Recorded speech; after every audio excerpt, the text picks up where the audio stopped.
धन्यवाद प्रकट करूंगा और गुरुदेव के चरणों को प्रणाम करूंगा जिन्हें संकल्प किया अखंड हिंदू राष्ट्र की स्थापना।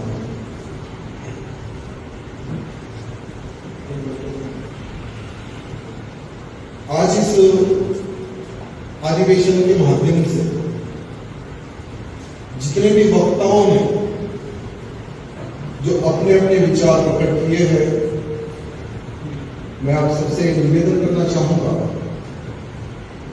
कि आज हर वो हिंदू को उन सभी सब्जेक्ट पर विचार विमर्श करने की आवश्यकता है।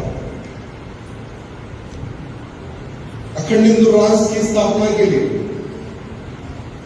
कई वर्षों से सभी लोगों का एक प्रयत्न है, प्रयास है। हर हिंदू का एक सपना है जब 50 से अधिक इस्लामिक देश हो सकते हैं, 100 से अधिक ईसाई देश हो सकते हैं, तो मेरा भारत देश हिंदू देश क्यों नहीं हो सकता? ये हर हिंदू के मन में एक मंथन है।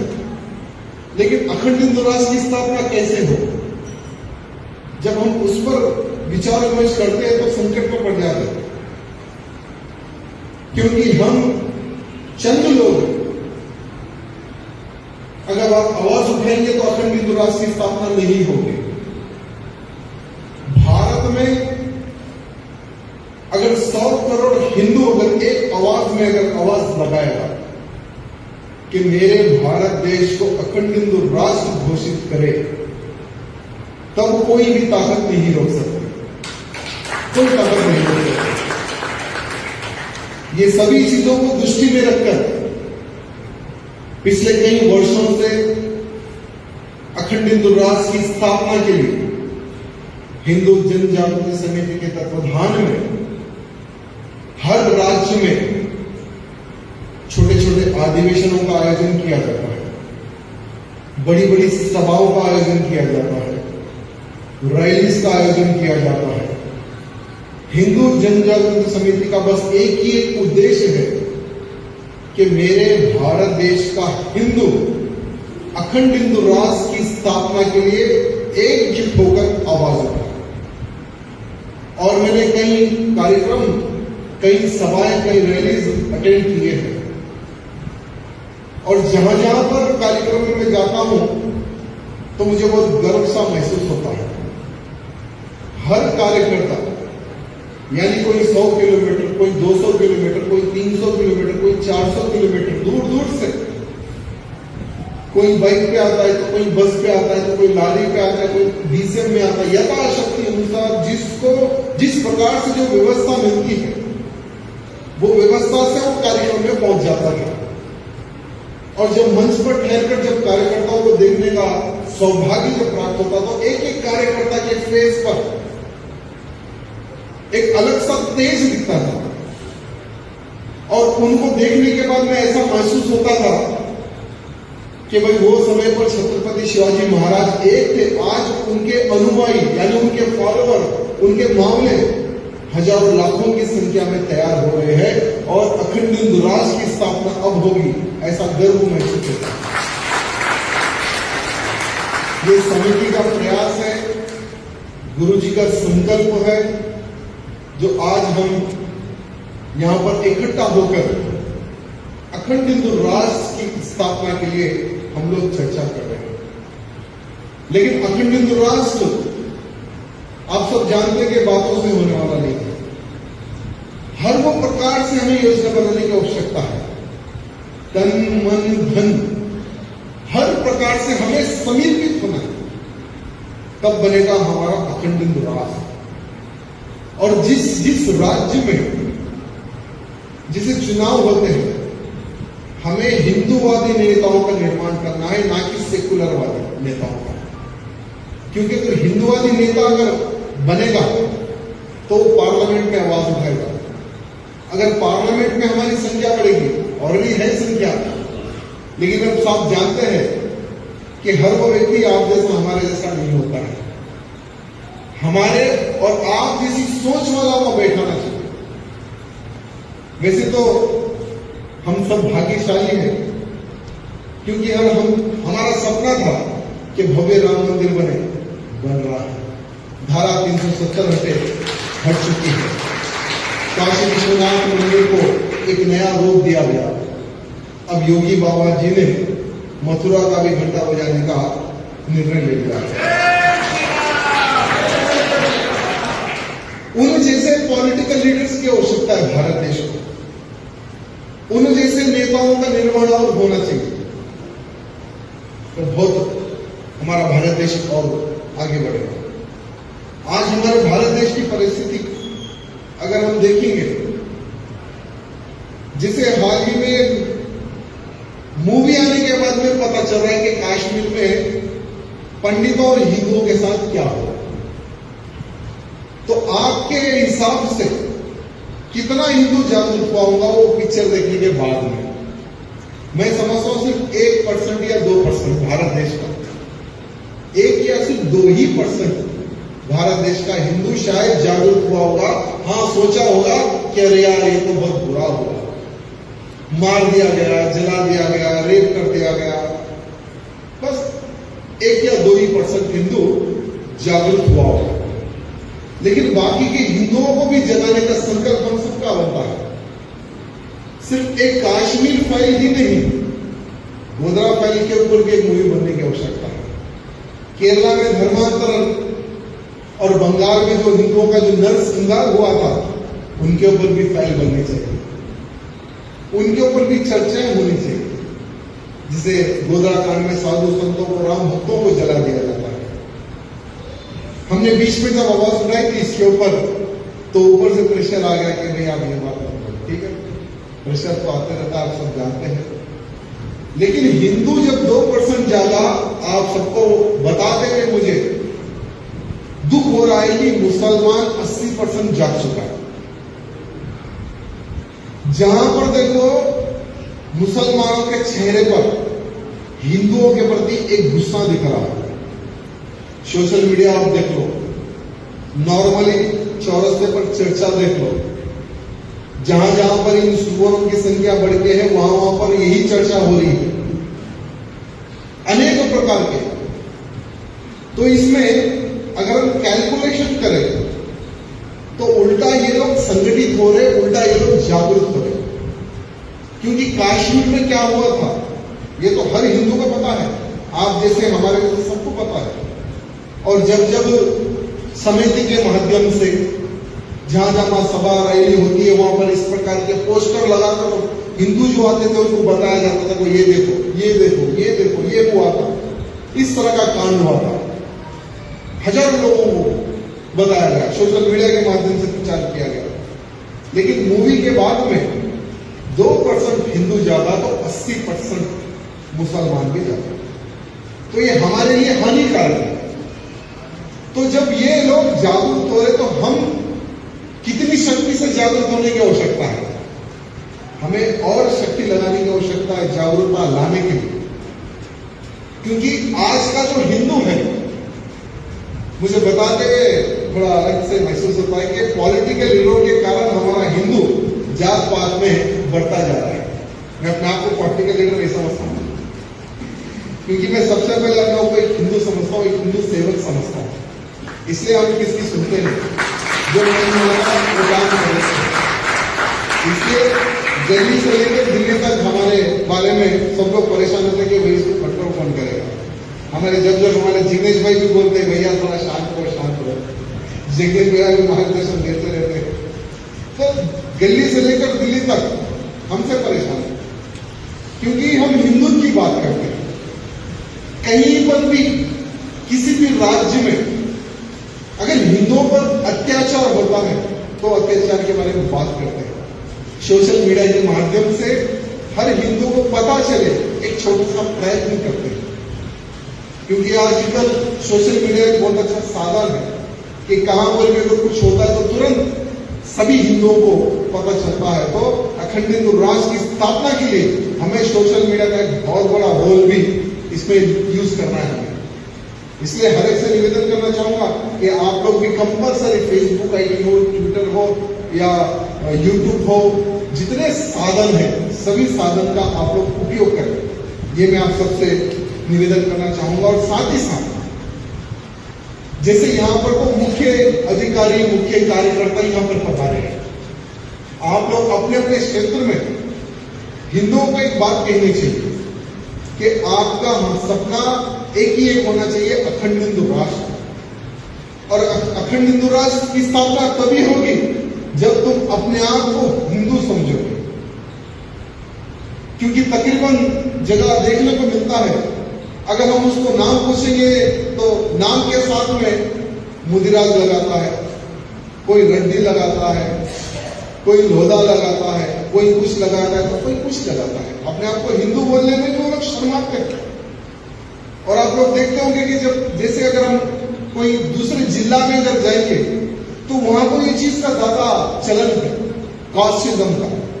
तो मेरे हिंदू भाइयों, हमें बहुत काम करने की आवश्यकता है आने वाले समय में।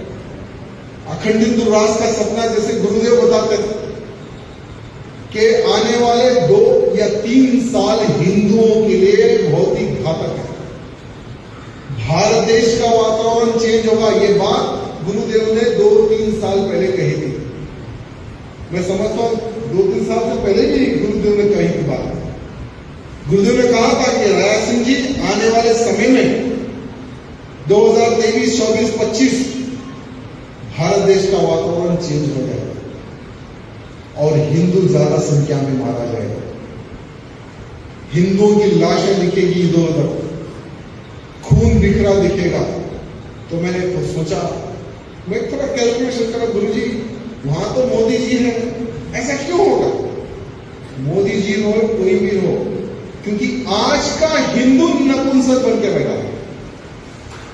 आज का हिंदू, आज के हिंदू के पास आत्मरक्षण के लिए कुछ नहीं है, कुछ नहीं है। आत्मरक्षण के लिए आज का हिंदू कुछ भी नहीं करता है।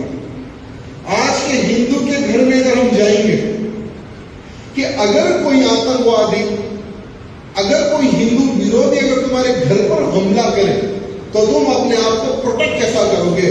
अगर क्वेश्चन करेंगे तो वो सीधा देखेगा कि भाई मेरे चौके में क्या है, प्याज काटने वाला चाकू या एक छोटा मोटा लकड़ी का डंडा। क्या इससे वो खुद की रक्षा और परिवार की रक्षा कर सकता है? नहीं कर सकता।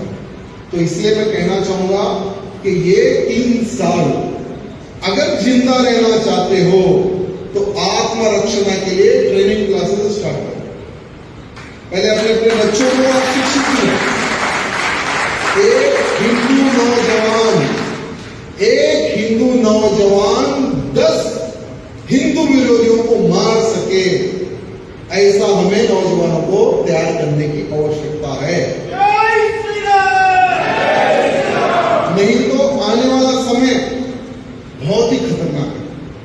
इसका उदाहरण कश्मीर का ले लो आप, इसका उदाहरण आप बंगाल का ले लो, इसका उदाहरण आप केरला का भी ले सकते हो। और दूसरे राज्यों में भी स्टार्ट हो रहा है, कर्नाटक में भी स्टार्ट हो रहा है, महाराष्ट्र में स्टार्ट हो रहा है हिंदुओं पर सडनली हमला करना। बंगाल में घर जला दिए जा रहे, लोगों को लॉक करके पूरे के पूरे जला दिया जा रहा है। आत्मरक्षा, सेल्फ डिफेंस कुछ भी नहीं है हिंदुओं में। मैं चाहता हूं कि एक हमारा नौजवान कम से कम सेल्फ डिफेंस ऐसा सीखे, ऐसा प्रशिक्षण ले कि वो परिवार की रक्षा कर सके, अपने मोहल्ले की रक्षा कर सके और समय आने पर एक 10 फुट जमीन से खा सके। ऐसे नौजवानों को शिक्षित करो, क्योंकि ये समय की मांग है, ये समय की मांग है और गुरुदेव जी का कहना है। और आज तक गुरुदेव जी ने जो बातें कही वो कभी फेल नहीं हुई मेरे मन। उन्होंने कहा कि देश का वातावरण बदलेगा और आज मुझे महसूस हो रहा है। जब मुझे महसूस नहीं होता, मैं सोचा कि ठीक है गुरुजी बोल रहे हैं, लेकिन नामुमकिन है। भगवान को साक्षी रखकर मैं बोल रहा हूं कि नामुमकिन है। ये सोच वो समय पर मेरे में थी, मैं समझता हूं कि आप लोगों में भी ये सोच अभी होगी कि यार नामुमकिन है, लेकिन नहीं, क्योंकि हम लोग उनके बीच में रहते हैं। हमें महसूस होता है कि आने वाले समय में क्या होगा। कश्मीर मूवी जैसी पिक्चरें बनने के बाद में और इधर उधर पॉपुलर फ्रंट ऑफ इंडिया की ताकत बढ़ने के बाद में, ISI की ट्रेनिंग हर जगह पर बढ़ने के बाद में मैं ये सोचता हूं कि कोई भी कोने का हिंदू आज सुरक्षित नहीं है। इसलिए जिसको जिस प्रकार से हो सके, अगर कोई व्यापारीगण है गन लाइसेंस ले लो, कोई बिजनेसमैन है गन लाइसेंस ले लो, कोई कुछ कारोबार करता है गन लाइसेंस ले लो। हर हिंदू के पास एक एक गन होनी चाहिए, क्योंकि आने वाला समय पत्थर और लड़का नहीं है मेरे भाई। वो आपके घर पे पत्थर लेके नहीं आएगा, वो आपके घर पे AK-47 लेके आएगा, जैसे कश्मीर में आएगा। वो वातावरण आने वाला है। इसीलिए अखंड हिंदू राष्ट्र की स्थापना होगी। ये गुरु जी के शब्द में कह रहा हूं, अखंड हिंदू राष्ट्र की स्थापना होगी, लेकिन अखंड हिंदू राष्ट्र की स्थापना से पहले हिंदू मरेगा। अगर हिंदू नहीं मरना है, हिंदू अगर कम मरना है, तो सेल्फ डिफेंस स्टार्ट करो। आत्मरक्षा की ट्रेनिंग आप लोग स्टार्ट करो, जितना हो सके उतना। जूडो, कराटे, बॉक्सिंग, कम से कम उसके हाथ में हथियार है तो वही हथियार हम छीन सके, वो शक्ति पैदा करो। जैसे मैंने लाइसेंस के बारे में कहा, वो भी एक प्रयत्न करो, नहीं तो आने वाला समय बहुत ही खतरनाक रहेगा। और साथ ही साथ जैसे आज हम देख रहे हैं कि हर जगह पर हिंदुओं को टारगेट करके मारा जा रहा है। हर जगह पर, कर्नाटक हो, महाराष्ट्र हो, अलग अलग क्षेत्रों में। जब मैंने जो हर्षा का जो मर्डर हुआ, तो तुरंत वहां के कार्यकर्ताओं को मैंने बात किया। जब कार्यकर्ताओं को मैंने पूछा कि ये भाई ऐसा मर्डर क्यों हुआ, क्या लड़का के सपोर्ट में कोई नहीं थे क्या? तो उन्होंने कहा कि भैया जी यहां पर संगठन की कमी है, संगठन नहीं रहने के कारण ये बच्चा मारा गया। और वो लड़के को बार बार थ्रेटिंग कॉल्स, बार बार धमकियां, वो लड़का पुलिस स्टेशन जाता है, कंप्लेंट देता है, कोई कंप्लेंट उसकी नहीं हुई। क्यों? क्योंकि वो हिंदुवादी लड़का है, हिंदुवादी लड़का है, सोशल मीडिया में एक्टिव रहने वाला लड़का। उसने क्या किया? सिर्फ एक चीज को शेयर किया और उस पर कॉमेंट किया, उसकी हत्या हो गई हिजाब को लेकर। ये सही है, ये बहुत अच्छा कानून है और ये इम्प्लीमेंट होना चाहिए। उसके ऊपर उसने एक छोटा सा वीडियो बना दिया, उसके लिए उसकी हत्या हो गई। मैं कहना चाहूंगा इस मंच के माध्यम से कि अगर मेरे भारत देश का हिंदू जागरूक होकर अगर इकट्ठा हो गया, हिजाब तो दूर की बात है, एक भी हिंदू विरोधी आतंकवादी सोच रखने वाला एक भी मुसलमान भारत में नहीं रहेगा, एक भी व्यक्ति भारत में नहीं रहेगा। बस हिंदुओं को संगठित होने की आवश्यकता है। इसके लिए आप प्रयास कर रहे हैं, हम प्रयत्न कर रहे हैं, सब लोग प्रयत्न कर रहे हैं, साधु संत तप कर रहे हैं कि मेरा हिंदू सुरक्षित रहे, मेरा हिंदू जागरूक रहे। सब लोगों का अलग अलग तरीके से प्रयत्न है। तो आज यहां पर जितने भी संस्थाएं के अध्यक्षगण पधारे हैं, सभी भाई बंधु पधारे हैं, सभी से हाथ जोड़कर निवेदन है कि मैंने जो बात कही इस पे आप लोग गौर करो और उसको महसूस करने की कोशिश करो कि भैया जी ने जो बात कही है क्या सचमुच में का कोई एक मुसलमान का चेहरा देख लो, खौफ दिखेगा, गुस्सा दिखेगा। और बहुत सारे लोग हैं जो सेक्युलर माइंड के हैं, वो लोग उनको अपने बाजू बिठा लेते हैं, अरे ये तो अपना भाई है, वही छुरा भोंकेगा, वही छुरा भोंकेगा। इसलिए दोस्ती करो तो हिंदू से, खरीदारी करो तो हिंदू से, कुछ भी करो तो हिंदू से। जैसे भाई साहब ने कहा कि हम लोगों ने एक अच्छा कार्य किया है, हिंदू व्यापारी गणों को इकट्ठा किया है, ये बहुत अच्छी बात है। यही सोच आम इंसान में भी, आम हिंदू में भी आने की आवश्यकता है कि अगर भाई मैं पेन भी अगर क्यों ना खरीदूं, तो पेन खरीदने से पहले उसके बुक्स डाल के देख लूं कि मेरे देवी देवताओं की तस्वीर है या नहीं है। अगर है तो ये मेरा है, अगर नहीं है तो ये दुश्मन है। क्योंकि अगर एक एक रुपए की चीज भी अगर इन गद्दारों से खरीदेंगे, वही एक रुपए की चीज का उपयोग हमें खत्म करने के लिए वो उपयोग करेगा, हमें खत्म करने के लिए वो उपयोग करेगा, ये बात ध्यान रखना। इसलिए मैं सभी अधिकारी वर्गों से हाथ जोड़कर निवेदन करना चाहूंगा कि आने वाला एक एक दिन, एक एक पल आप लोगों के लिए कीमती है। अगर फोन में टाइम पास करते हुए आप लोग समय बिताओगे तो आप मारे जाओगे। अगर आप भले ही एज फैक्टर नहीं है मेरे भाई, ये मत सोचो कि मैं एज खत्म हो गई, मैं तलवार नहीं पकड़ सकता हूं, मैं लठ नहीं पकड़ सकता हूं, मैं कुछ नहीं कर सकता हूं, मैं धन मेढक नहीं मार सकता हूं। नहीं, 60 साल की उम्र हो या 70 साल की उम्र हो, अगर व्यक्ति सोच ले कि मुझे मजबूत बनना है तो व्यक्ति मजबूत बन सकता है, क्योंकि जो व्यक्ति मजबूत है वही अखंड हिंदू राष्ट्र की स्थापना के लिए लड़ सकता है। और बातों से अखंड हिंदू राष्ट्र की स्थापना नहीं होगी, बातों से अखंड हिंदू राष्ट्र की स्थापना नहीं होगी। इसको एक ज्वालामुखी बनाना है। जो अखंड हिंदू राष्ट्र की स्थापना का विरोध करे उसको धरती में गाड़ना है। ये सोच रखकर हमें आगे बढ़ना है।